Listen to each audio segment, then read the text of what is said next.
जो वक्त की सुइयां गुजर रही हैं, आपको क्या लग रहा है घड़ी की टक टक टक टक? ये क्या घड़ी का खेल है? नहीं, हमारी जिंदगी को काट रही है। बचपने से जवानी आ गई, जवानी से अभी अनकरीब बुढ़ापा आ जाएगा, आपको अंदाजा भी नहीं होगा। और हम तो उस जमाने में जी रहे हैं जहां के मुतालिक मेरे आका सल्लल्लाहु अलैहि वसल्लम ने फरमाया था, कयामत के करीब तुम देखोगे साल महीनों की तरह गुजरेंगे, महीने हफ्ते की तरह गुजरेंगे, और हफ्ता दिन की तरह गुजरेगा, और दिन ऐसे गुजरेगा जैसे किसी बड़ी चीज को आग लगी और बुझ गई। क्या ये देख रहे हैं कि नहीं आप? आज साल महीनों की तरह गुजरते चले गए। रमजान अभी गुजारा था और रमजान आने के इंतजार में है। और आपको पता है यही महफिल यहां पर खड़े होकर साल भर गुजर गए। इस तरफ ताजुल मशाइख हुजूर अमीन मिल्लत तशरीफ फरमा, तो महफिल भी याद होगी।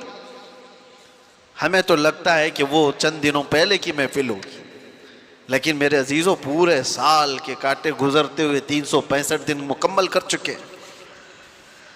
दिन इसी तरह से काटते हुए हमारी जिंदगी को जा रहे हैं, और अचानक वो दिन आएगा जब मलकुल मौत तुम्हारे घर पर दस्तक दे चुका होगा।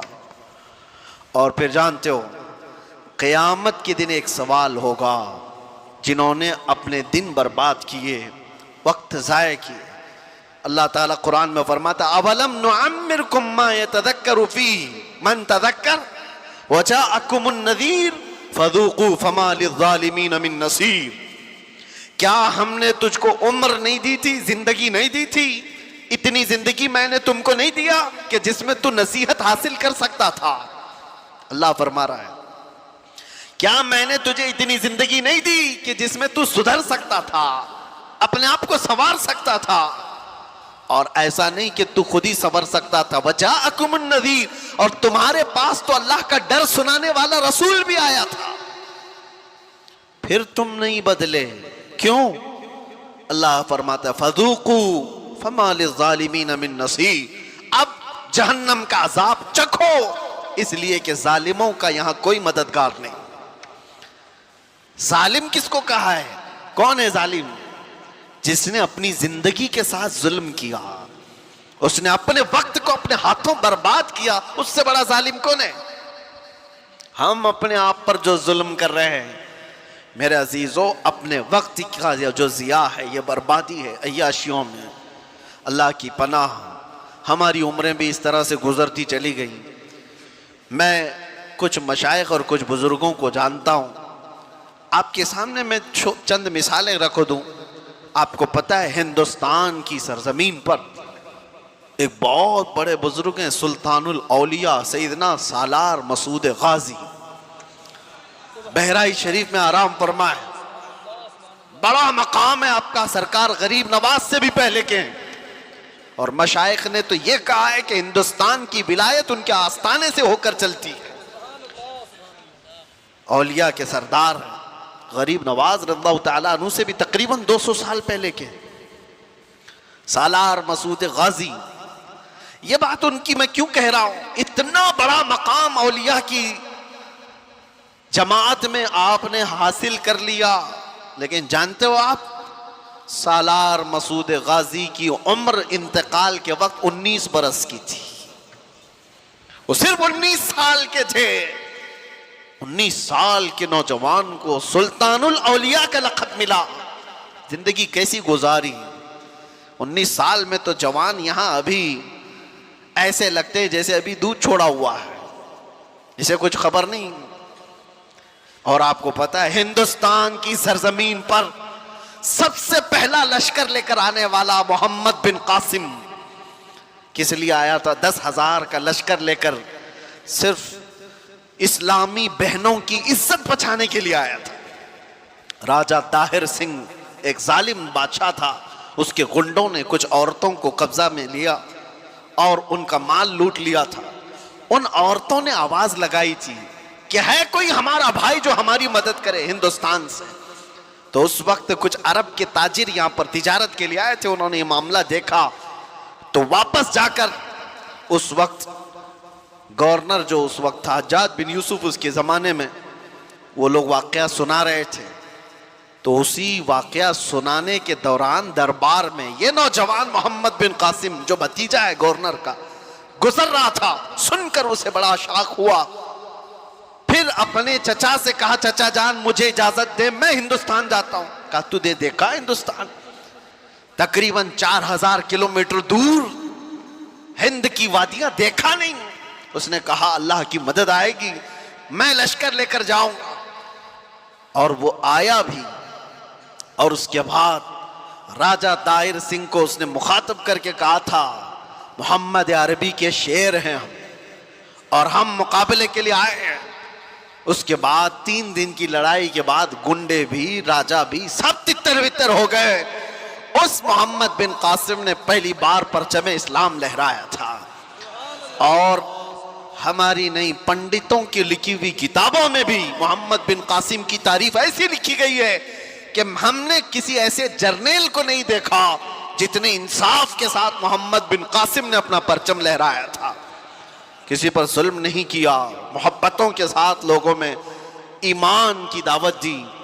सोचिए आप, मोहम्मद बिन कासिम जो अपनी बहनों की इज्जत के लिए, उसके सगी बहनें क्या हैं तो दूर, इतने देश दूर रहने वाली पीड़िताएं, मजलूमाएं, इनकी मदद के लिए वो वहां से चलकर आया, जंग भी किया, बहनों को आजाद भी कराया, और साथ ही ईमान की दौलत भी तकसीम किया लोगों में। लेकिन उसका इंतकाल हुआ था, मोहम्मद बिन कासिम का 21 साल की उम्र थी। जरा अपने गरिबान में झांक कर देखो, 21 से गुजरे हुए भी हम बहुत हैं। 21 साल की जवानी में जो इतना बड़ा कदम उठाकर आया हो, उसके पास वक्त की कदर और कीमत थी। ये वो लोग हैं जिन्होंने दुनिया में तारीख रकम कर दी। 21 साल में वो तो दुनिया से जा चुका। मेरे अजीजों, मोहम्मद बिन कासिम अपनी बहनों की, और वो भी सगी नहीं, आहो बुका को सुनकर बर्दाश्त ना कर सका और वहां से आ गया। यहां पड़ोस की बहनों की इज्जत लूटी जाती है, किसी के कानों पे कुछ नहीं होता। क्यों? सेल्फिश हो गए, हमें कोई चीज जगाती नहीं है। नौजवानों, आज तो हालात ये है कि हमें ये तो पता होता है किसके घर की बेटी भाग गई, लेकिन ये नहीं पता होता कि किसके घर में भूखा सो रहे लोग, किसका बाप अपनी बेटी की शादी के लिए तरस रहा है, ये खबर कहां होती है। नौजवानों ने अपनी जिंदगियां किस लिए रखी हैं। मैं मोहम्मद बिन कासिम की बात आई है तो आपसे कह रहा हूं, अरे 21 साल की जवानी में तुम तो आज बाइक राइडिंग के लिए इस्तेमाल कर लेते हो, और अक्सर तो ऐसे कि इन नौजवानों ने सिर्फ फैशन के लिए जवानी को इस्तेमाल करना शुरू किया। मेरे उस्ताद गिरामी फरमाया करते कि हुजूर सरकार मुफ्ती आजम हिंद रदी अल्लाह तआला, आपकी उम्र 90 साल के ऊपर हो चुकी थी। हुजूर मेरे उस्ताद अल्लामा बहाउल मुस्तफ़ा साहब अदाम अल्लाह इक़बाल फरमाते, सरकार मुफ्ती आजम हिंद रहमतुल्लाह तआला अलैह के पास हम बैठते, 90 साल की उम्र में वो कहते थे कि मुझे पता ही नहीं चला मेरी जवानी कब आई और कब गई। ये बात वो बंदा कह सकता है जिसने जवानी के मजे नहीं चखे हों। ये वो कह सकता है जिसने जवानी के अंगारों से लुत्फ ना उठाया हो। वो फरमाते मुझे खबर ही नहीं कि कब जवानी आई और कब चली गई। बुढ़ापे में लोग सुधर जाते, मस्जिदों की तरफ आ जाते, ये अलग मसला है, लेकिन जवानी के वक्त कोई ये कहे मुझे खबर ही नहीं हुई जवानी की, वो बहुत अजीम लोग हैं। मेरे अजीज़ों, नौजवानी जो अल्लाह के नबी सल्लल्लाहु अलैहि वसल्लम ने तुम्हें फरमाया, गनीमत जानो बुढ़ापा आने से पहले, सेहत को गनीमत जानो तुम्हारी बीमारी से पहले, अपनी तमंगरी को, अपनी मालदारी को गनीमत जानो भिखारी होने से पहले, मोहताजी आने से पहले, फक्र आने से पहले। और हुजूर पाक सल्लल्लाहु तआला अलैहि वसल्लम ने यह भी फरमाया, वक्त को गनीमत जानो कब्ल फिराग का, यानी तुम्हारे पास आज जो वक्त, आज अल-फिरागतु कब्ल मशगूलियत, यानी तुम्हारे मशगूल होने से पहले किसी चीज में तुमको ऐसा बिजी कर दिया जाएगा कि तुम्हें खबर भी नहीं होगी। आज खाली वक्त है तो उसमें कुछ कर जाओ।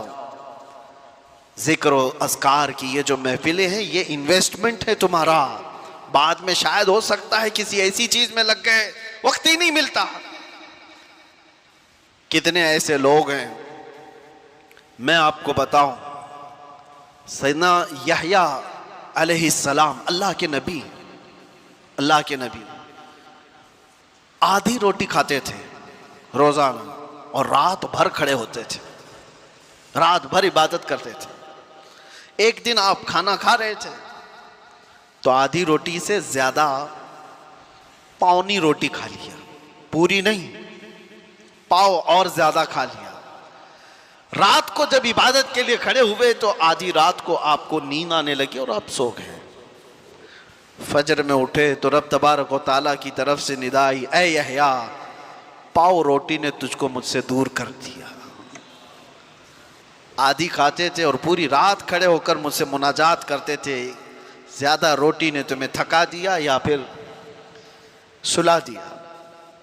मैं आज ये कह रहा हूं, कितने ऐसे नौजवान जो हमारे साथ मुसलसल पाबंद सलात थे, नमाजें पढ़ते थे, कुछ ऐसे अयाम आए कि वो दिखते ही नहीं। फिर वो महफिलों में भी सरे महफिल बैठने वाले हाजिर बाश लोग, पूछा गया कहाँ हो, दिखते ही नहीं। कहा क्या करूं, जॉब से टाइम ही नहीं मिलता, क्या करूं, बिजनेस ऐसा हो गया है कि वक्त ही नहीं मिलता। इसीलिए अल्लाह के नबी सल्लल्लाहु अलैहि वसल्लम ने फरमाया, तुम्हारे पास जो आज वक्त है, तुम्हारे मशगूल होने से पहले इसको गनीमत जानो। कभी कभार बंदा ऐसी चीज में मशगूल हो जाता है कि उसे कुछ नहीं हासिल करने को मिलता। और वो नौजवान जो अभी शादी से पहले के हैं, क्या जिम्मेदारियां हैं तुम्हारे ऊपर? शादी हो जाने दो, फिर देखो क्या क्या चीजें अचानक सर पर पड़ जाती हैं। बीवी हुई, बच्चे हुए, और उसके बाद तो इसकी जिंदगी तो ऐसी, सुबह उठा, राशन लाया, कपड़े लाया, वो किया, ये किया, बच्चे को स्कूल छोड़ा है, वहां से लेकर के आए, जॉब पे जाए, खाना लाए, ट्यूशन पे छोड़े, यही सारी चीजों में मसरूफ हो गया बेचारा। और पहले इतना मसरूफ नहीं था, और ये मसरूफियत बढ़ती जाती है। तिजारत में जब कोई कदम रखता है, मैं नहीं कहता कि तिजारत हलाल नहीं, बहुत अच्छी चीज है, लेकिन आदमी को यह हमेशा याद रखना चाहिए, जैसी वो कदम आगे बढ़ाता जाता है, उसका जो खाली वक्त अल्लाह ने दिया था वो अब मशगूल होता चला जाएगा। और मशगूल अगर अच्छे कामों में हो जाए तो क्या कहने हैं, लेकिन दुनिया ने अगर उसको मशगूल कर लिया तो जो उसके पास थोड़ा बहुत वक्त मिलता था वो भी खत्म हो जाएगा। इसीलिए मेरे अजीजों, जिसके पास वक्त है, नौजवानों, ये नेकियों में इन्वेस्ट कर लो। जिसके पास कुछ पैसे रखे होते हैं ना, उनको लोग मशवरा यही देते हैं, क्या करेगा पैसे रख करके घर में, किसी चीज में लगा दे, इन्वेस्ट कर। घर में ये तिजोरी में सजा करके नोटों की गड्डियां रखेगा तो क्या हासिल क्या होगा, पैसे बढ़ेंगे तो नहीं। इन्वेस्ट कर तो बढ़ तो जाएंगे।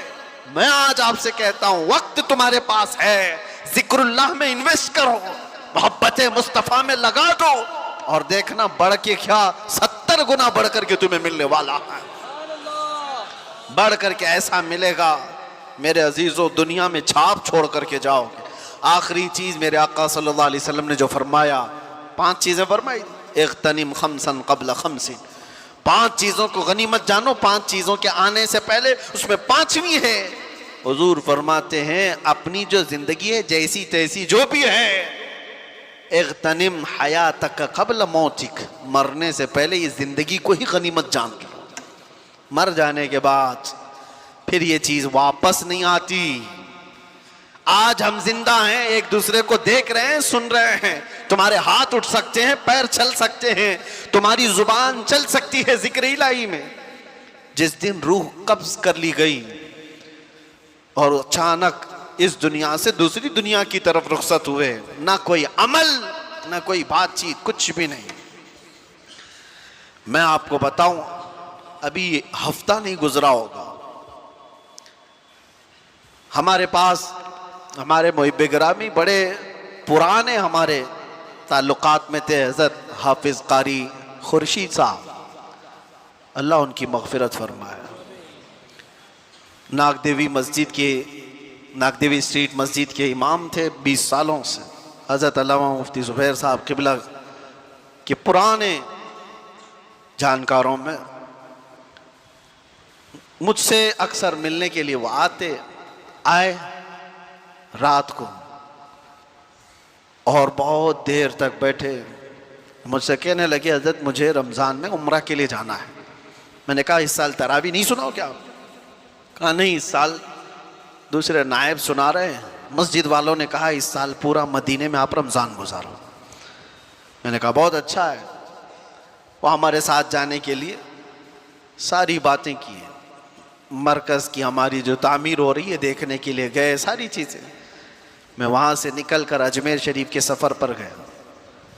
दूसरा दिन नहीं गुजरा अभी, उनके साथ जो आए कई तस्वीरें भी उनकी मौजूद थी।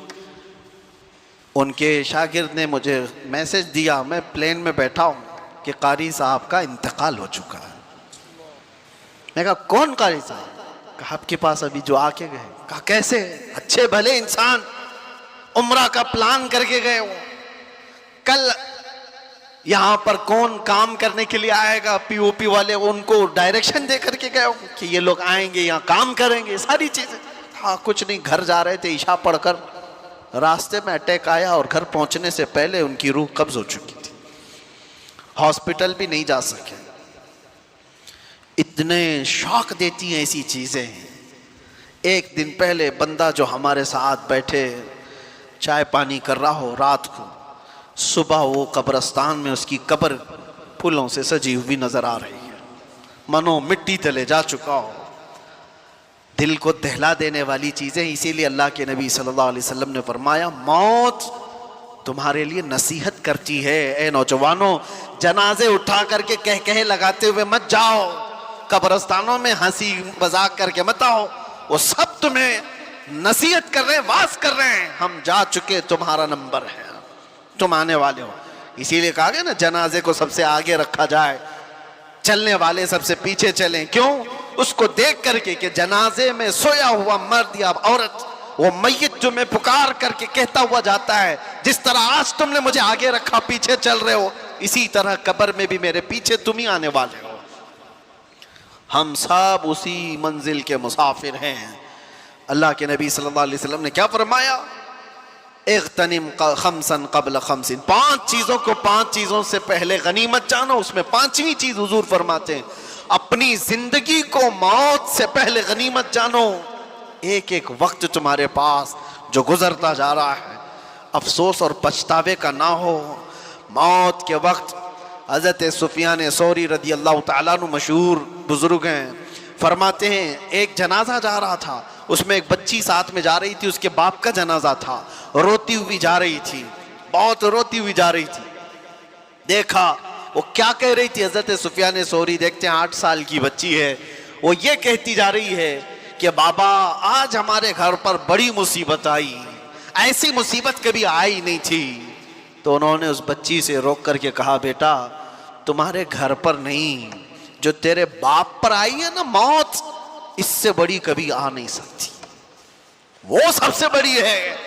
तुम तो दूसरे दिन नॉर्मल हो जाओगे, खाने पीने लग जाओगे, जिस पर मौत आई है वो सबसे बड़ी आजमाइश है उसके लिए। तू ये नहीं जानती कि तेरे बाप पर जो आई है वो सबसे बड़ी है। उसके बाद उस बाप को जनाजा ले जा करके दफन कर दिया गया। दूसरे दिन हजरत सुफियान सौरी कब्रस्तान गए थे, उस लड़की को देखा अपने बाप की कब्र के पास बैठी रो रही है, अपने बाप की मोहब्बत में मुब्तला थी और कहती बीमार था मेरा बाप, और कब्र से बातें कर रही है, अब्बा कल की रात कैसी गुजरी तुम्हारी, जब घर पर होते तो मैं बिछौना लगा देती थी, और घर पर होते तो मैं तुम्हें ओढ़ने के लिए चादर देती, घर पर तुम बीमार थे तो तुम्हें मैं पकड़कर उठाती थी, तुम्हें दवाइयां लाती थी, खाना खिलाती थी, और तुम्हें थपक करके मैं सुलाती थी। अब्बा जान कल की रात कैसी गुजरी तुम्हारी, कब्र की ये पहली रात। हजरत सुफियान सौरी उस बच्ची की बातें सुन रहे थे पीछे खड़े होकर। फिर आपने आकर के कहा बेटा बाप से ये मत पूछ कि कल की रात कैसी गुजरी और तू अपने वाकयात मत बता, कि मैं तुझे बिस्तर पर उठाती थी, सुलाती थी, चादर देती थी, थपकती थी? ये पूछ बाबा, हमने जो कफन पहना कर भेजा था उसको फरिश्तों ने रखा है या उसको निकाल कर नंगा कर दिया है? ये पूछ कि तुझे हमने सही सलामत जिस्म के साथ भेजा था, कहीं इस सही सलामत जिस्म पर सांप और बिच्छुओं ने तो हमला नहीं कर दिया है? ये पूछ अपनी बाप से। खाने पीने की चीजें, दवाइयों की चीजें हो गई, खत्म हो गई। अब कब्र में दवाइयां नहीं पूछी जाएंगी, खाना पीना और बिस्तर और ओढ़ना नहीं पूछा जाएगा। अब उससे जो पूछा जाएगा उसके अमाल के बारे में, उसके अमाल के बारे में। अजीज़ान गिरामी वक़ार, मौत आनी है, इससे इनकार करोगे तो भी कुछ मतलब नहीं है। कौन है इस दुनिया में जो इनकार करके दिखाए? वो किसी भी मजहब वाला हो, किसी भी दीन वाला हो, मौत से किसी को इनकार नहीं। मौत से किसको रुस्तगारी है? आज उनकी तो कल हमारी बारी है। आगाह अपनी मौत से कोई बशर नहीं, सामान 100 बरस का है, पल की खबर नहीं। अल्लाह के नबी सल्लल्लाहु तआला अलैहि वसल्लम ने इरशाद फरमाया, अपनी हयात को गनीमत जानो मौत आने से पहले। मौत के बाद फिर ये हयात, ये जो जिंदगी है, इसके सिर्फ ख्वाहिश करते रह जाओगे काश। और कुरान पाक में अल्लाह ताला फरमाता है, कई लोग अल्लाह की बारगाह में तमन्ना करेंगे, ऐ अल्लाह एक बार दोबारा हमें इस दुनिया में भेज दे, हम अच्छे अमल करके आएंगे। रब ताला फरमाता है, कल्ला, हरगिज नहीं, वापस वहां कोई नहीं जा सकता। जब इस दारे पानी में, इस दुनिया में अल्लाह के वलियों को वापस नहीं भेजा गया, तुम्हारी हमारी हैसियत क्या है? एक बार कज़ा आ गई, एक बार मौत आ गई, उसके बाद इस सारी दुनिया को तर्क करके हमें जाना है। कब्रिस्तान जाने के बाद कभी मैं महसूस करता हूं, मुंबई वालों को तो बहुत सारी चीजें इबरत के लिए हासिल करना चाहिए। हमारे यहाँ कब्रिस्तानों में कब्रें दोबारा नहीं खोली जाती, यहाँ जिस तरह 6 महीने साल भर में खोल देते हैं। हम तो बचपन में कभी किसी कब्र के खुलने की भी बात नहीं सुनते थे, लेकिन यहाँ तो रोज देखते हैं। जब भी जनाजा लेकर जाए, जो कब्र खोदी जाए उसमें पता नहीं कितनी खोपड़ियां निकलती, कितनी हड्डियां निकलती, कितनों के पाँव की हड्डियां, हाथों की हड्डियां। अरे हमने तो सूखी खोपड़ियां देखी हैं यहाँ कब्रिस्तानों। और ये देखने के बाद एहसास होता है, ये वो लोग हैं जो अपने उम्दा कपड़ों पे फख्र करते थे, ये वो लोग हैं जो उम्दा गाड़ियों में सफर करते थे, ये वो लोग हैं जो मर्तबों के लिए लड़ते थे, ये वो लोग हैं जिनको ताकत का नशा था, माल का नशा था। इतने आजिज और बेबस हैं कि इनकी हड्डियां बिखर गई, खोपड़ियां नीचे बिखर गई। यही सारी चीजें जिंदगी खत्म होने के करीब है, हमारी भी और तुम्हारी भी। इसीलिए अल्लाह के नबी की बात याद करो। हुजूर फरमाते, अपनी हयात को गनीमत जानो मौत आने से पहले। ये जो साल गुजरते जा रहे हैं, देखो अभी 26 आ गए हमारी जिंदगी में, आप क्या समझते हैं? ये साल के आते जाते रहने को, मियाँ ऐसा नहीं है कि ये खुशियों से पटाखे फोड़ने वाला साल है।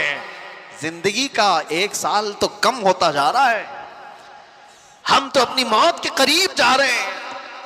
अगर मिसाल के तौर पर तुम्हारी जिंदगी की उम्र अभी 35 साल हो गई और तुम्हारी हयात लिखी गई है 50 साल, 35 साल के बाद अब 36वां साल शुरू हुआ, तो मुझे बताओ 15 साल बचे थे और बहुत 14 हो गए, एक साल और आ गए 13 हो गए, एक साल और आया 12 हो गए। मौत से करीब तर होते जा रहे हैं हम। इसलिए हमारे हर वक्त को ये जो हयात है गनीमत जानो। अल्लाह के नबी सल्लल्लाहु तआला अलैहि वसल्लम का एक और फरमान मैं आपको सुनाऊं। रसूल पाक सल्लल्लाहु तआला अलैहि वसल्लम इरशाद फरमाते हैं कि इंसान की जिंदगी इतनी मुख्तसर है, इतनी मुख्तसर है कि क़यामत के करीब जो आने वाले हालात हैं उसके मुतालिक हुजूर फरमाते हैं, बच्चे जवान लगेंगे, जवान बूढ़े नजर आएंगे। मतलब क्या है? ये वो जमाना है जिसमें बच्चे ही जवान दिख रहे हैं अब, और जवान जो है वो बूढ़े दिख रहे हैं। देखो ये 5-6 साल के बच्चों को जो आज मालूमात हैं, हमारे जमाने के जवानों को भी नहीं मालूम थी। आज के 5 साल के 6 साल के बच्चे पूरा तुम्हें चला देंगे। इंटरनेट के बादशाह हैं ये। इनको मोबाइल हाथ में दो, पूरी दुनिया ये बताते हैं, सारी चीजों का इल्म इनको। जवानी के जो मामलात मालूम थे वो 5-6 साल के बच्चों को आज मालूम है। यही तो मेरे आका ने फरमाया, एक जमाना आएगा बच्चे तुम्हारे जवान दिखेंगे, और जवानों का हाल यह है कि सारी जवानी तो बचपन में खत्म कर लिया, 25 साल के हो रहे, 30 साल के हो रहे, बुढ़ापे जैसी शक्ल हो गई, बाल सफेद होने लग गए। कई लोगों की जिंदगियां देखी हमने, 30 साल के बाद रिटायर्ड होते दिख रहे हैं, घर नहीं चल पा रहा है, ताकत जवाब दे रही है। अरे 30-40 साल की उम्र में लटक गए। बहुत सारी ऐसी जिंदगियां, ये कयामत के करीब हम उस जमाने में जी रहे हैं।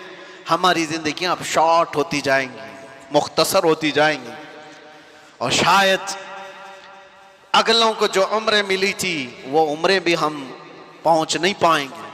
इसीलिए जितनी जिंदगी हमारे पास मुख्तसर सी है, कुछ कर गुजर जाओ और इसको ज़ाया होने मत दो। अजीज़ा ने गिरामी वक़ार, अब मैं बातों को समेटते हुए उन औलिया कामिलीन, अच्छा एक बात मैं बताना भूल गया, मैंने मोहम्मद बिन कासिम की मिसाल दी, सुल्तान सालार मसूद गाजी की मिसाल दी।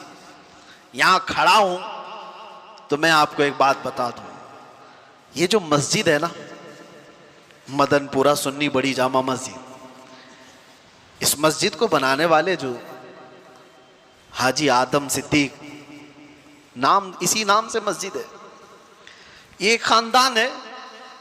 मैं इनकी पूरी तफसीलात में नहीं जाते हुए एक बात कहता हूं, साबू सिद्दीक साहब का नाम सुना होगा, उनके नाम से हॉस्पिटल भी है, मुसाफिर खाना भी है, हो सकता है आपने देखा हो या सुना हो। बड़ा मुसाफिर खाना है, बड़ा हॉस्पिटल है, अच्छा, और मुंबई जैसे शहर। और तकरीबन उनकी जिंदगी में ऐसी 3 बड़ी मस्जिदें हैं।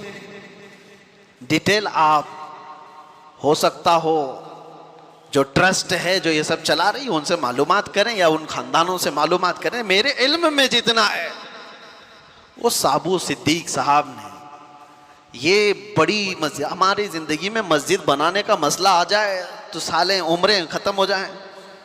ऐसी बड़ी मस्जिदें जो तकरीबन 150 साल की से ज़्यादा से खड़ी हूँ, 3 मस्जिदें, हॉस्पिटल, मुसाफिर खाना और भी बहुत कुछ।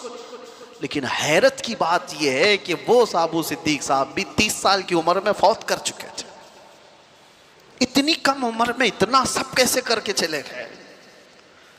कुछ लोग वो हैं जिनके वक्त में अल्लाह ने बरकत अता फरमाया है, जो अपनी जवानी में कर गए वो बहुत बूढ़े भी नहीं पहुंच पाएंगे। इसीलिए मेरे अजीजों, ये कामों को देखने के बाद फिर एहसास होता है कि जवान अगर कोई एक खड़ा हो जाए तो अल्लाह उसको इतनी मजबूती और ताकत अता करता है कि वो हजारों को भी खड़ा कर सकता है। लोग आज समझते हैं मुख्तसर सी चीज में होता क्या है, बहुत कुछ होता है। आपको पता है पूरी दुनिया में इश्क, मोहब्बत और इश्क रिसालत का चर्चा जो हो रहा है, और बहुत सारे आशिक होंगे, लेकिन बरेली के आशिक का मामला ही अलग है। इमाम अहले सुन्नत इमाम अहमद रजा खान फाजिल बरेलवी, अपनी जिंदगी में उन्होंने 1000 से ज्यादा किताबें लिखी हैं, 1000 से ज्यादा किताबें लिखी, और उनका नातिया दीवान दे को हदायक बख्शिश हल करने में उम्र लग जाएगी। अल्लामा शारे बुखारी मुफ्ती शरीफुल हक अमजदी रहमतुल्लाह अलैह फरमाते हैं, आला हजरत की किताबें तो छोड़ो, आला हजरत की किताबों के जो नाम है ना वही सही पढ़ के दिखाया दे तो मेरे नजदीक आलिम है। खाली नाम सही से पढ़ के दिखा दे। जो आला हजरत ने किताबों के नाम रखे, नाम भी ऐसे रखे, अगर उन नाम का अदद आप निकालेंगे तो जिस साल में किताब लिखी गई उसी साल का ही अदद निकलेगा। अगर उन्होंने किताब 1320 में लिखी है तो 1320 के अदद से जो नाम आता है वही नाम की किताब रखी। फतावा रज़विया का नाम अल अताया नबविया फिल फतावा रज़विया, इसके अदद निकालेंगे तो आपको पता चल जाएगा फतावा रज़विया किस साल में लिखी गई है। पूरी किताबों के नाम उन्होंने इस तरह रखे हैं। और आपको बताऊं, आला हज़रत इमाम अहले सुन्नत फाजिल बरेलवी जो कंजुल ईमान तर्जुमा कुरान दे गए हो, नातिया दीवान और मसाइल फिक़ा में पूरा एक इंसाइक्लोपीडिया पूरी उम्मत के लिए। लेकिन उम्र कोई उनकी 90 साल की थी, 63 साल की उम्र में वफात कर चुके थे। तो ये तो आज की नॉर्मल सी उम्र है। उसकी वजह यह है कि एक वक्त का हिस्सा भी उन्होंने जाया नहीं किया। आला हजरत जानते हो मुफ्ती कब बने थे? पहला फतवा उन्होंने 14 साल की उम्र में दिया। सुभान अल्लाह। 14 साल की उम्र में वो मुफ्ती बन चुके थे और 8 साल की उम्र में मीलादे मुस्तफा पर 2.5 घंटे तक उन्होंने बयान किया था दलाइल की रोशनी में। जब बंदा अपने वक्त का इस्तेमाल करता है तो अल्लाह तबारक व तआला उसके वक्त में बरकत भी अता फरमाता है। और जिन्होंने सिर्फ जाया किया है, बर्बाद किया है वक्त, उनका वक्त और भी बर्बाद होता चला जाता है। वक्त को गनीमत जान। यहाँ तलबा भी होंगे, कुछ लोग बच्चे मेरे सुन रहे हों, मैंने देखा है हिफ्ज़ कुरान करने के लिए वो रट्टा मार रहे, दिल लगा ही नहीं है। अगर तुमने शौक से नहीं पढ़ा इस कुरान को, मेरे सामने एक मिसाल है, 9 साल में भी हाफिज नहीं बना, 10 साल में भी हाफिज नहीं बना। और कुछ वो हैं, खुद मेरे सगे भतीजे 4.5 महीने में हाफिज कुरान बन चुके थे। कुरान अल्लाह तबारक व तआला जो तुम्हें अता किया है, उन तलबा से भी मैं कह रहा हूं वक्त जाया किए जा रहे हो। 3 साल 5 साल हो गए, तुम्हें क्यों एहसास नहीं होता कि बहुत जल्दी तुम्हारी उम्र बढ़ती जा रही है? कितने ऐसे मेरे अपने जमाने में देखा, तालीम को छोड़ दिया, पूछने पर बताया कि शादी की उम्र हो गई, अब क्या पढ़ेंगे। कहा फिर इतने साल जाया क्यों किए कि शादी की उम्र आ गई तुम्हारी? जल्दी जल्दी पढ़ लेते, बहुत कुछ हासिल कर लेते। तलबा से भी मैं कहता हूं वक्त गुजारते हुए, टाइम पास करते हुए अपने मदारिस में इसी तरह से रहोगे तो कुछ नहीं बन पाओगे। अपने वक्त को गनीमत जानो, टारगेट सेट करो। मुझे 2 साल में ये करना है तो मुकम्मल करना है, मुझे 5 साल में पूरा आलिम बनना है तो बनकर निकलना है। अपनी जिंदगी के औकात को जब तक आप मुतय्यन नहीं करोगे तब तक फिर आपका ये वक्त आपको खाता जाएगा।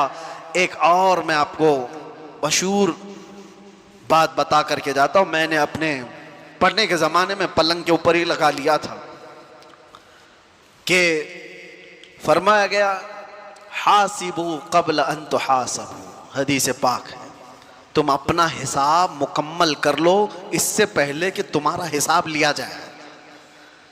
तुम अपना हिसाब कंप्लीट रखो कि तुम्हारा हिसाब लिए जाना है। यकीन है कि नहीं है सबको? इक़्तरब लिन्नासि हिसाबुहुम वहुम फी गफ़लतिन मुअरिदून। अल्लाह फरमाता है लोगों के हिसाब का वक्त करीब हो चुका, लेकिन ये गफलत में मुंह फेरे हुए जी रहे हैं। वक्त करीब आ चुका हमारा। खैर, ये सारी बातों के बाद आओ मेरे अजीजों, कुरान में आप देखें वक्त की अल्लाह ताला ने कहाँ कहाँ कसम याद फरमाई। वक्त अगर ये नेमत नहीं होता तो अल्लाह ताला यूं नहीं फरमाता वद्दुहा वल्लैलि इज़ा सजा।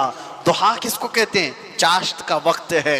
लैल किसको कहते हैं? रात का वक्त है।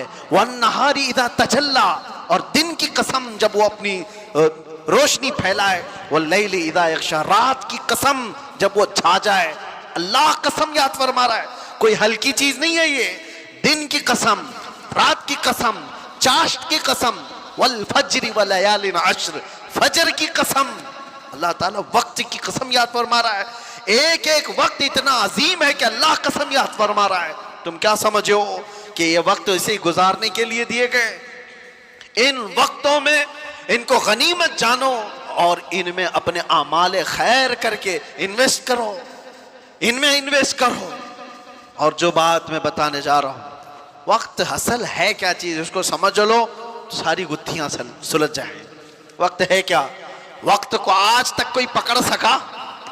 नहीं पकड़ सके, लेकिन पकड़ सकते हैं, पकड़ सकते हैं। वक्त पर अपना कमान बना सकते हो। वक्त को पकड़ने का मतलब क्या है? इसको घेर के नहीं रखने की बात कर रहा हूं। वक्त ऐसा कि अगर तुम इसकी बारीकी को समझ गए तो हर जमाना तुम्हारा है, हर वक्त तुम्हारा है। तुम कभी बूढ़े ही नहीं होगे, हर जमाना जवान है। वो क्या चीज है? वक्त है क्या चीज? तुम तो 31st नाइट के इंतजार में हो, अपने बर्थडे के इंतजार में हो। मेरा बर्थडे आ रहा है 20 जुलाई, 20 अप्रैल, 20 अगस्त, पकड़ने का है उसको, वक्त को पकड़ना है, उसके इंतजार में हो। तुम तो इन दिनों की तारीख को समझ रहे हो कि ये वक्त है। वक्त ये नहीं, वक्त है मोहम्मद रसूलुल्लाह की जात। लाह भी तू, कलम भी तू, तेरा वजूद अल किताब, गुंबद आबगीना रंग तेरे मुहीत में हिबाब। हुजूर पाक सल्लल्लाहु तआला अलैहि वसल्लम की जात अगर वो वक्त नहीं होती तो कुरान यूं नहीं कहता वद्दुहा, चाश्त की कसम। मतलब क्या है? मुफस्सिरीन ने फरमाया दुहा चाश्त के वक्त को कहते हैं, नाश्ते का वक्त जो सूरज निकलता है तो कैसी शिवाएं होती उसकी, वो जलाने वाली नहीं होती, वो तपिश वाली नहीं होती, वो ठंडी रोशनी होती है। और सुबह की रोशनी हड्डियों को मजबूत भी करती है। और अल्लाह ताला अपने महबूब के चेहरे को वो वक्त से तशबीह देते हुए फरमा रहा है, महबूब का चेहरा ऐसा है जैसे सुबह की रोशनी हुआ करती है। सुबह की रोशनी से तशबीह दी गई। मैं जो बात कह रहा हूं वक्त को पकड़ने की, जो रसूलुल्लाह की जात को थाम लिया, हर वक्त उसका है, हर जमाना उसका है। मोहम्मद के गुलामों में बुढ़ापा, ये बचपन से सुनते आए हम, बुढ़ापा नहीं आता। आला हजरत हर महफिल में आज भी जवान है। वजह क्या है? वक्त की नफ्स को पकड़े हुए आला हजरत वो बात करते थे मोहम्मद रसूलुल्लाह की, वो बात करते थे रूहे कायनात की। उन्हें पता था कायनात का पूरा वक्त ही रसूलुल्लाह है। यही तो बात है मेरे अजीजों, वक्त किसी से थमा नहीं और थम भी नहीं सकता। लेकिन आपको पता है इसी महीने में एक रात आने वाली है जिसको हम लैलतुल इसरा वल मिअराज कहते हैं। शबे मेराज आने वाली, हम रजब के महीने में हैं। इस महीने की एक रात 26वीं रजब और 27वीं शब क्या हुआ था? मुस्तफ़ा करीम सल्लल्लाहु तआला अलैहि वसल्लम की मेराज का वो वाक़या हर साल सुनते हो। हुआ क्या था? हदीसों की रोशनी में जिब्राइल अमीन आए, मुस्तफ़ा करीम सल्लल्लाहु तआला अलैहि वसल्लम को मक्का मुकर्रमा से हरम काबा तक ले गए, हरम से उसके बाद मस्जिद अक्सा ले गए। यहाँ तक का तो वाक़या कुरान बयान कर रहा है, सुब्हानल्लज़ी अस्रा बिअब्दिही लैलन मिनल मस्जिदिल हराम इलल मस्जिदिल अक्सा। पाक है वो ज़ात जिसने अपने बंदे खास को मस्जिद हरम से मस्जिद अक्सा तक ले गया। और उसके बाद हुआ क्या? सारे नबियों की इमामत फरमाई, सारे नबियों ने मेरे आका के कसीदे पढ़े।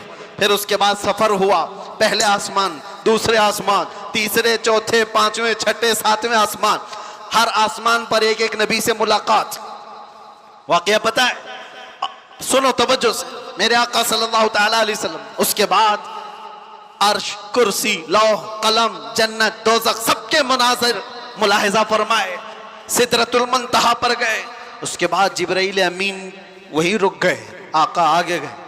हुजूर पाक सल्लल्लाहु तआला अलैहि वसल्लम अब उस जगह का सफर किए जिस जगह का नाम ही नहीं, लामकान, उसको जगह भी नहीं कह सकते।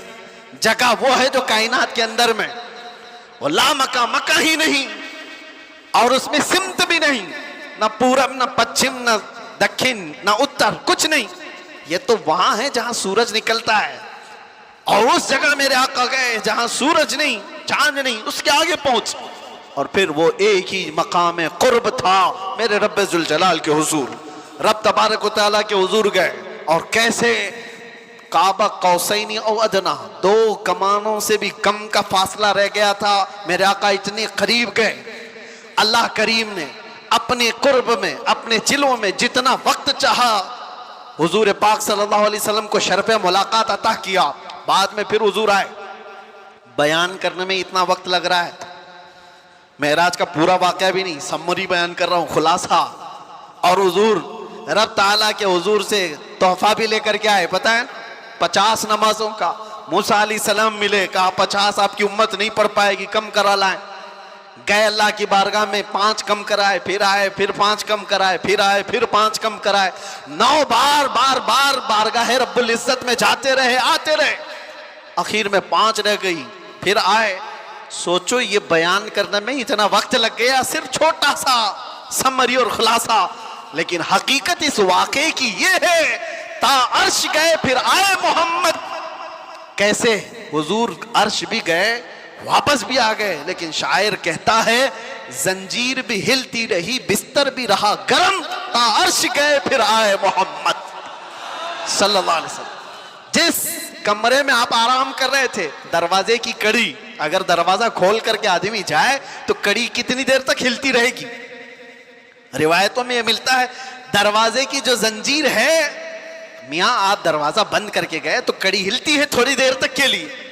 हुजूर जब मेराज का पूरा सफर तय करके आए थे तो दरवाजे की कड़ी अभी हिल रही थी, और बिस्तर पर आदमी सो करके उठे तो बिस्तर कितनी देर तक गर्म रहेगा? Minute, 1.5 minute. लेकिन हुजूर जब मेराज से वापस आए तो बिस्तर अभी भी गर्म था। यह नहीं कहा गया कि सूरज अभी नहीं तुलू हुआ था, यह नहीं कहा गया कि रात पूरी नहीं गुजरी थी, बल्कि यह कहा जा रहा है अरे जंजीर भी हिल रही थी और बिस्तर भी रहा गर्म, तार्श गए फिर आए मोहम्मद सल्लल्लाहु अलैहि वसल्लम। अब यहां पर अकल के घोड़े दौड़ाने वाले एथिस्ट आते हैं और कहते हैं ऐसा कैसे हो सकता है, ऐसा कैसे हो सकता है? उनका जवाब हम फिर कभी देंगे। यह हमारी पाक महफिल है, बारगाह मुस्तफा का जिक्र है, तो जाहिर सी बात है ये आशिकों की महफिल है। जब पाखंडियों की होगी तब उनको जवाब देंगे। तुम साइंस के वजूद पर यकीन और ईमान रखने वाले लोग, पहले तो तुम ये भी नहीं मानते थे कि बंदा एक जगह से 2000 किलोमीटर का सफर 1 घंटे में कर सकता है। आप कहते हैं ऐसा कैसे हो सकता है? आज तो मानते हो रॉकेट से कर सकते हैं, प्लेन से कर सकते हैं। अरे आज तो नाकाबिले यकीन तरक्कियां चीन और जापान कर चुके हैं, वहां तो ट्रेनें ही प्लेन की रफ्तार पकड़ चुकी हैं। आज तो ऐसी ऐसी तरक्कियां हैं कि आदमी पूरी दुनिया को 1 सेकंड में देख रहा है, इधर से उधर बहुत कुछ होता जाएगा। इन सब पर उनको यकीन है, इन सब पर यकीन है, लेकिन जो बात मेरे मुस्तफ़ा करीम सल्लल्लाहु अलैहि वसल्लम की जा रही है उस पर यकीन नहीं होता। उनको जवाब अकल से देना होता है, इसलिए ये महफिल अलग है, अकल से देंगे। आज मैं आपसे कहता हूं ये सारी बातें अगर तुम्हारे जहन में आती हैं, क्या ऐसा कैसे हो सकता है, इतने शॉर्ट टाइम पर ये सारा वक्त कैसे मैनेज हो सकता है? बाज लोग इसको टाइम ट्रैवल भी कहते हैं, यानी वक्त को घेर देना और बहुत कुछ काम हो जाना। अल्लाह तबारक व तआला वक्त का मालिक है, वो जिसके लिए चाहे वक्त को फैला दे और जिसके लिए चाहे समेट दे। और अब मैं जो बात बताने जा रहा हूं, मैंने क्या कहा था? वक्त रसूलुल्लाह की जात। मैंने ये जुमला कहा, सुनिए, मेराज का ये सारा सफर एक छोटी सी मिसाल में मैं दे दूं। एक छोटी सी मिसाल में घड़ी लगी है, सामने लगी है, 12:30 बज रहे, हम 25 से अभी 26 में आ गए। घड़ी चलती है, उसके अंदर बैटरी होती है, पता है ना, सेल लगे होते हैं, बैटरी लगी है, वो कांटे चल रहे हैं। बाकी उस घड़ी का थोड़ी ना कमाल है। उस घड़ी से अभी 12:30 बज रहे हैं, कोई उतार करके मेरे पास दे दे, मैं उसकी बैटरी निकाल लूं और अपने पास रख लूं। उसमें 12:30 से 1 मिनट भी आगे जाएगा, घड़ी वहीं रुकेगी। ठीक है, मैं उस बैटरी को 1 घंटा, 2 घंटा, 4 घंटा, 6 घंटा अपने पास रखूं। 6 घंटे के बाद मैंने वापस उस घड़ी में बैटरी डाल दी। घड़ी क्या 6 घंटे आगे से चलेगी या जहां रुकी थी वहीं से चलेगी? 12:30 जहां बजे थे वहीं से चलेगी। एक छोटी सी मिसाल है मेरे अजीजों, तुम क्या समझते हो? मुस्तफा की जात रूहे कायनात है, जाने कायनात है। मुस्तफा की जात जाने कायनात है, रूहे कायनात है। मेराज की शब रब ताला ने रूहे कायनात को, कायनात की जान को अपने पास बुलाया था। अब पता नहीं 100 साल रखा, 200 साल रखा, 500 साल रखा, पता नहीं हजारों साल रखा, लेकिन जान को जब वापस कायनात में भेजा तो वक्त जहां थमा था वहीं से चल पड़ा। नारे तकबीर, नारे रिसालत, जश्न ईद मिलादुन नबी, लब्बैक रसूल अल्लाह। इसीलिए मैंने कहा वक्त रसूलुल्लाह की जात है। वो अगर थम गए तो कायनात थम गई, वो अगर आ गए तो कायनात चल पड़ी। इसी को हमारा इमाम अपने अशार में यूं गुनगुनाते हुए कहता है, वो जो न थे तो और वो जो ना हो तो, जान है वो जहान की, जान है वो जहान की, जान है वो जहान की, और जान है तो जहान है, जान है तो। हाँ, अगर वो ना हो तो फिर कुछ ना हो। इसलिए मेरे अजीजों, वो ज़ात अक़दस कायनात का वक्त है। इसीलिए हमने देखा जो रसूलुल्लाह को थाम लिया वो पूरे वक्त का बादशाह हो गया। हर वक्त उसका है, हर वक्त उसका है। हम तो बहुत छोटे लोग हैं, बहुत छोटे लोग हैं। मैं अपने जमाने के जितने मशाइख और उलमा हैं उनके तलवों की गर्द के बराबर नहीं हूं, लेकिन मैंने अपनी जिंदगी में तजुर्बा करके देखा, दुनिया मुझे पहचानती है तो मेरे मुस्तफा के कदमों की नौकरी की सदके, नामों से रिसालत की बात पर, हुजूर की इज्जत पर। अगर मुझ जैसा नाहंजार आदमी इस जात की इज्जत पर बात करे तो गोया कि उसने वक्त को पकड़ लिया है। सुभान अल्लाह, वक्त को पकड़ लिया है। और वक्त को ऐसा पकड़ा कि सुबह भी भीड़ है, दोपहर में भी भीड़, रात को भी भीड़। और ये मैं अपनी तारीफ में नहीं कह रहा, इसीलिए मैं एक जुमला अक्सर कह करता हूं, उनकी बात करो हर दिल पे राज करो। वक्त वो है मेरे अजीजों, 24 जाए, 25 जाए, 26 जाए, जिंदगी भी चली जाए, लेकिन अल्लाह तुम्हारा नाम मुर्दा होने नहीं देता। हाँ, एक बात याद रख लो, जो पटाखे उड़ाने वाले थे उनकी भी उड़ गई, और जो मेरे मुस्तफा का परचम बुलंद करते रहे, दुनिया उनको 1000 टुकड़ों में भी काट दे, लेकिन उनका नाम अल्लाह ताला बच्चे बच्चे की जुबान पर जिंदा रखता है। क्या हमारे जमाने से, हमारे दौर में इमाम शरफुद्दीन बूसीरी खत्म हो गए? क्या सादी शिराजी खत्म हो गए? क्या हमारे जमाने में हाफिज शिराजी, मुल्ला अब्दुल रहमान जामी खत्म हो गए? ये वो लोगों की बात मैं कर रहा हूं जो दरबारे रिसालत के कसीदा खां लोग थे, हुजूर की तारीफ में, मदह सराई में मगन रहने वाले लोग थे। इसीलिए मेरे अजीजों, मैं एक बात कहता हूं, मेरे आने से पहले मुझे इस्लाह के लिए भी करना था। जाहिर सी बात है, हमारा पूरा जलसा रिकॉर्ड होगा, कल को इसको अपलोड करेंगे कि क्लिप काटेंगे, लोग उस पर एतराज़ात की बौछार और उस पर अपना तमाशा अलग, जो कुछ भी होता है। लेकिन वजाहत के साथ कहता हूं, नाजिम साहब, आपने मुझे बुलाने से पहले बहुत सारा वक्त बर्बाद किया, उस वजह से कि हम नहीं हैं इस महफिल की तारीफ करने के लायक। इतना वक्त अगर मेरे मुस्तफा की तारीफ करते तो रहमत के फरिश्ते उतर रहे होते। सुभान अल्लाह, बारगाह मुस्तफा में लब्बैक लब्बैक लब्बैक या रसूल अल्लाह, लब्बैक लब्बैक लब्बैक या रसूल अल्लाह, लब्बैक लब्बैक लब्बैक या रसूल अल्लाह, लब्बैक लब्बैक लब्बैक या रसूल अल्लाह, लब्बैक या रसूल अल्लाह। बारगाह रब्बुल इज्जत में दुआ यही है कि रब तबारक व तआला अरे गैरे नत्थु खेरे के लिए जुबान खुलने से बचाए। आला हजरत के पास नानपारा के रहने वाले साहब आए थे और ये कहते हुए कि हमारे नानपारा के जो नवाब साहब हैं उनकी शान में जब कोई शायर शेर पढ़ता है तो खूब नजराने देते हैं। शायर लोगों का हाल यही है, और कुरान ने उनको कहा है वो शुअरा यत्तबिउहुमुल गावून, अक्सर शायर तो गुमराही की वादी में गिर जाते हैं, अक्सर शायर। लेकिन बारगाह मुस्तफ़ा के शायरों की बात नहीं है ये, दुनिया की मदद सराई। मैं इसलिए कह रहा हूं मियाँ आप बुरा ना समझे, बहुत सारे नाजिम का मतलब समझते हो, अनाउंसर जो हमको बुलाने के लिए भी होते हैं, इसकी जरूरत भी नहीं महसूस होती, कौन नहीं पहचानता हमको, सीधे आप मेरा नाम लेकर पुकारते, वैसे भी ये लोग नारे लगाते। ना हमको आसमान पर चढ़ाने की जरूरत और उसके बाद फिर गिराने की जरूरत। दुनिया पहचानती है तो वक्त मुख्तसर नाम ले, हम तो अपने अलकाबात के भी कायल नहीं हैं। मैं कह रहा हूं आला हजरत के पास साहब आए और उन्होंने कहा कि आप बहुत अच्छे शायर हैं मौलाना अहमद रजा खां,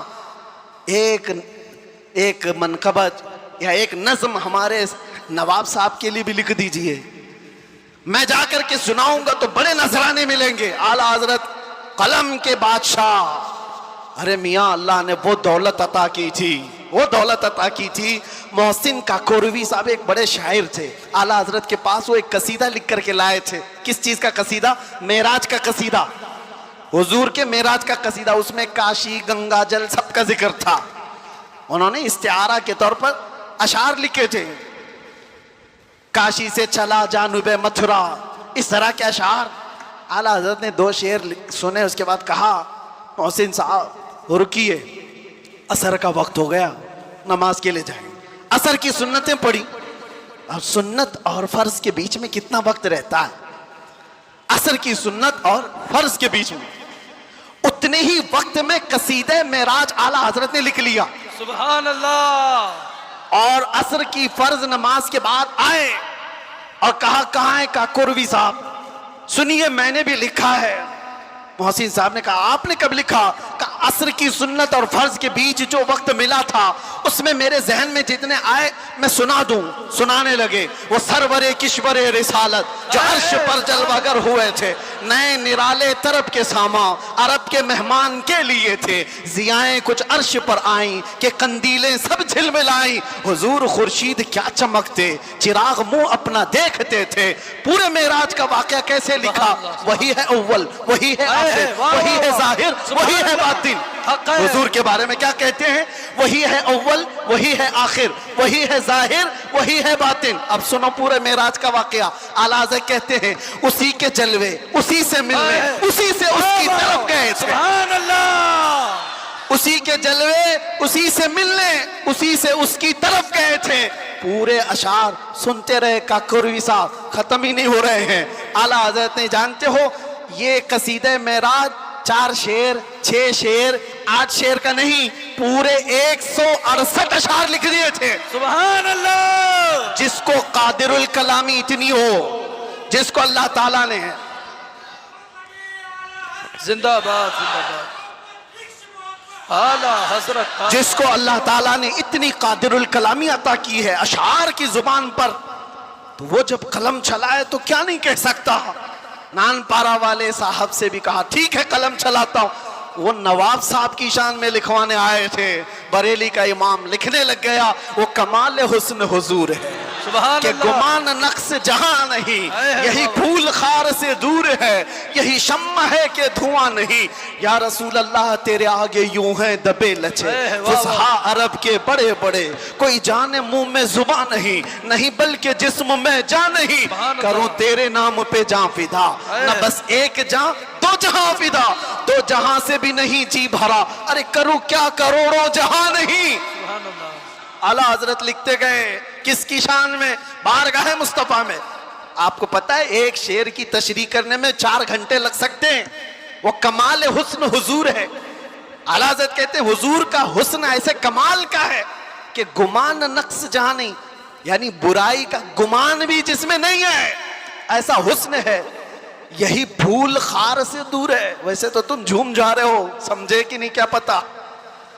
यही फूल खार से दूर है। आला हजरत कहते हैं अरे हुजूर की जात ये ऐसा फूल है जिसमें कांटा ही नहीं। हक है। यही फूल खार से दूर है और जो भी चिराग देखो धुआं देता है कि नहीं देता। और आला हजरत कहते हैं यही वो शम्मा है कि धुआं नहीं। वाह वाह वाह, सुभान अल्लाह सुभान अल्लाह। धुआं तकलीफ पहुंचाता है और मेरे आका की शम्मा ऐसी है या धुआं नहीं निकलता, परवाने आकर जान देते हैं। सुभान अल्लाह। यही शम्त ही नहीं, चीजों पर भी वो कमांड हासिल कर चुका है। जानते हो दरियाए नील सूख जाता था हर साल, मिस्र का एक दरिया है, लेकिन जब इस्लाम वहां आया, अम्र बिन आस एक सहाबी हैं, मिस्र फतह हो गया, तो वहां मिस्र के जो जाहिल लोग थे क्या करते थे, 16 साल की जवान खूबसूरत लड़की को जुलूस में घुमाते थे और ला करके उसको ज़बह कर देते थे। दरिया नील में उसकी बलि चढ़ाई जाती थी और फिर उनका अकीदा ये था कि दरिया का पानी ऊपर आ जाता था और होता भी था। जब एक लड़की की बलि चढ़ाई जाती तो पानी ऊपर आ जाता था, हर साल का रिवाज था। लेकिन जब इस्लाम आया, दरिया सूखने लगा, तो लोगों ने आकर के अम्र बिन आस रज़ी अल्लाह अन्हु से कहा, हमारा तो मामूल है कि हम एक 16 साल की जवान लड़की को जुलूस में लाकर ज़बह करते हैं, तब ये दरिया नील का पानी मौजे मारेगा। उन्होंने कहा, हरगिज़ मैं तो इसकी इजाज़त नहीं दे सकता। कहा, तो फिर सारे प्यासे मर जाएंगे, पानी की शदीद किल्लत हो जाएगी। अम्र बिन आस ने, जानते हो, खत लिखा किसको?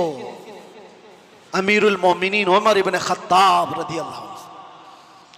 नाम सुनते ही रोंगटे खड़े हो जाते हैं जी, सच बताता हूं।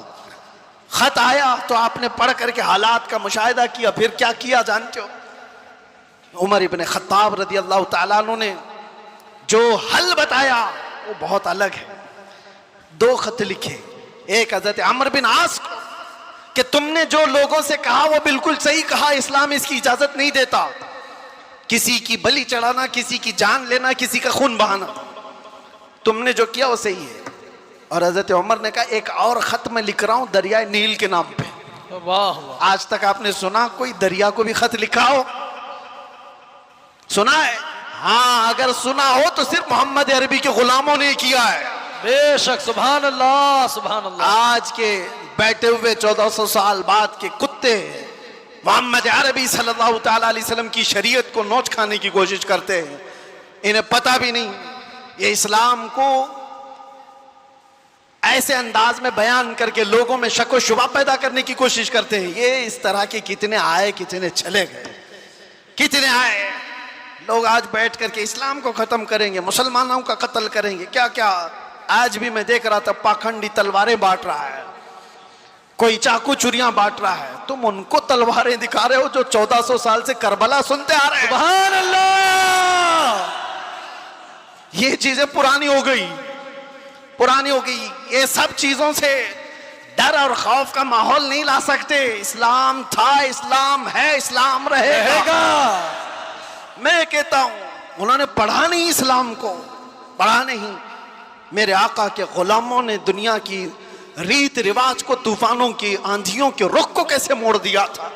हजरत उमर इब्न खत्ताब ने दूसरा खत लिखा दरिया नील के नाम पे, दरिया नील के नाम पे। अरे दरिया है, क्या लिख रहे हैं? बिस्मिल्लाहिर्रहमानिर्रहीम।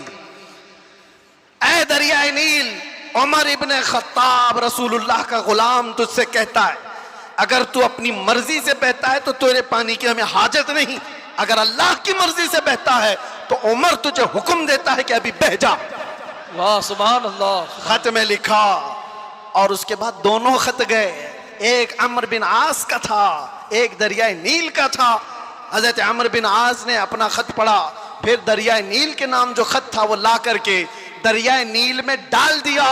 कसम खुदा की, तारीख की सच्चाइयां बताती हैं उस वक्त शबाब पर दरिया नील 16 गज ऊपर आ चुका था।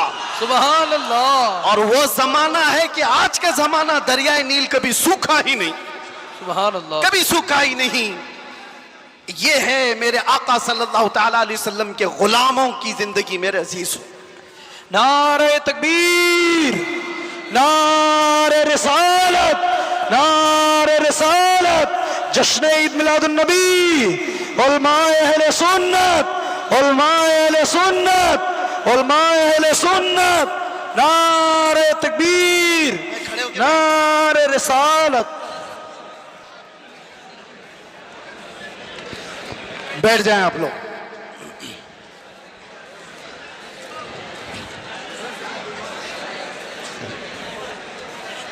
हो गए बस, हो गए।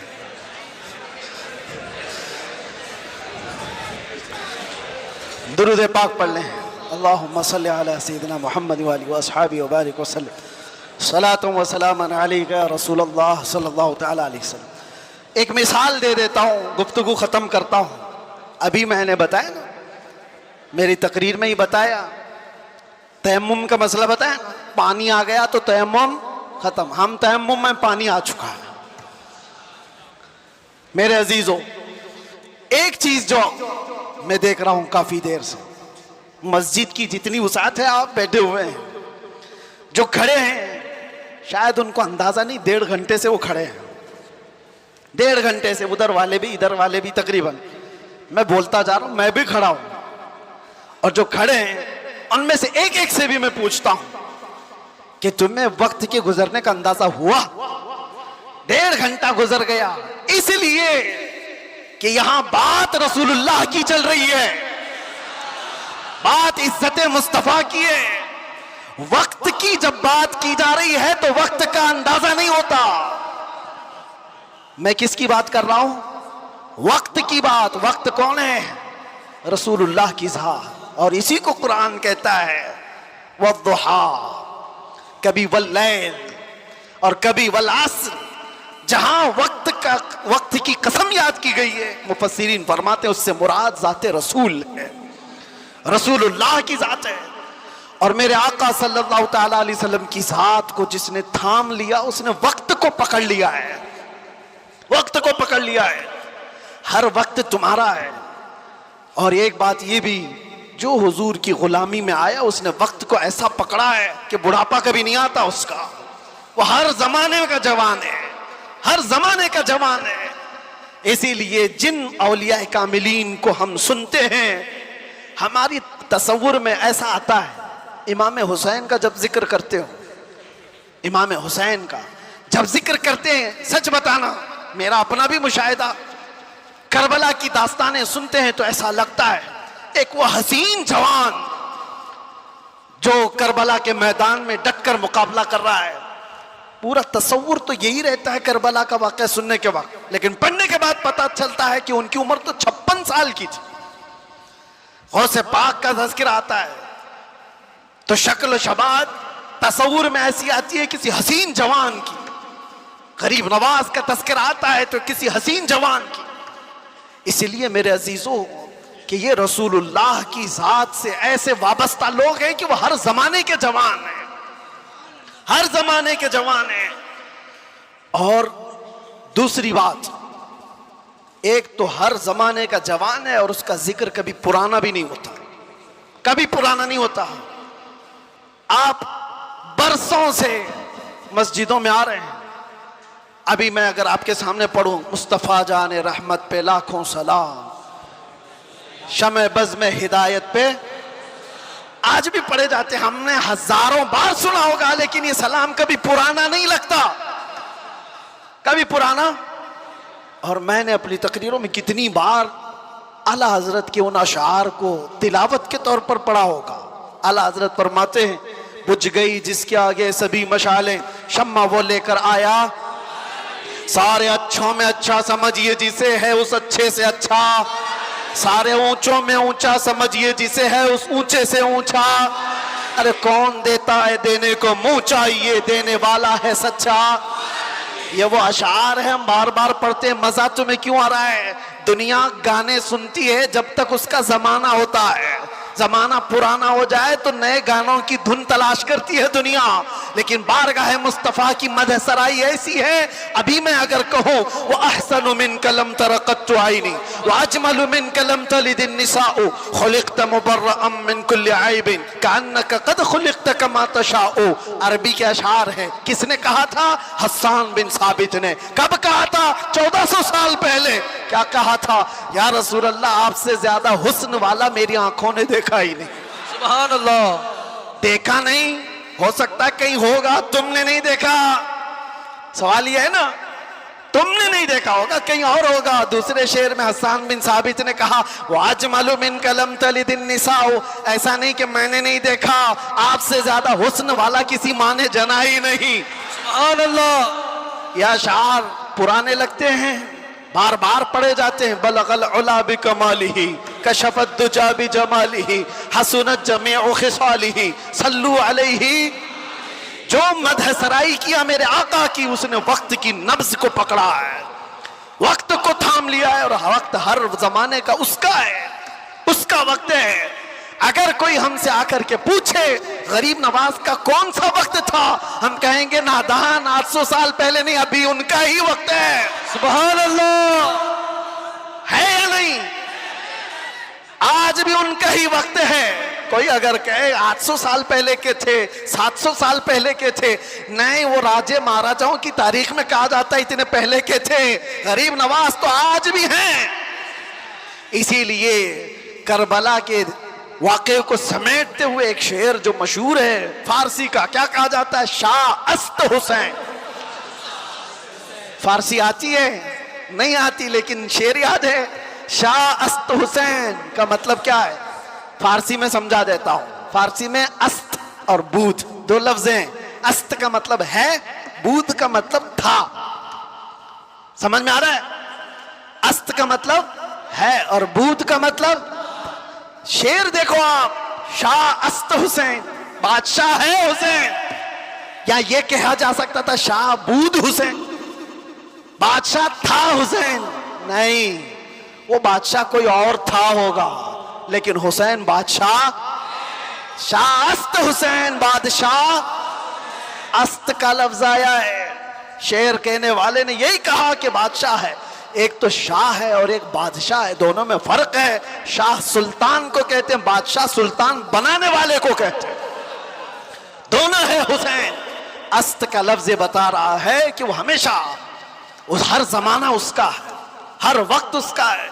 जो बात मेरे मुस्तफा की किया, जो वक्त को थाम लिया, हर जमाना उसका, हर वक्त उसका।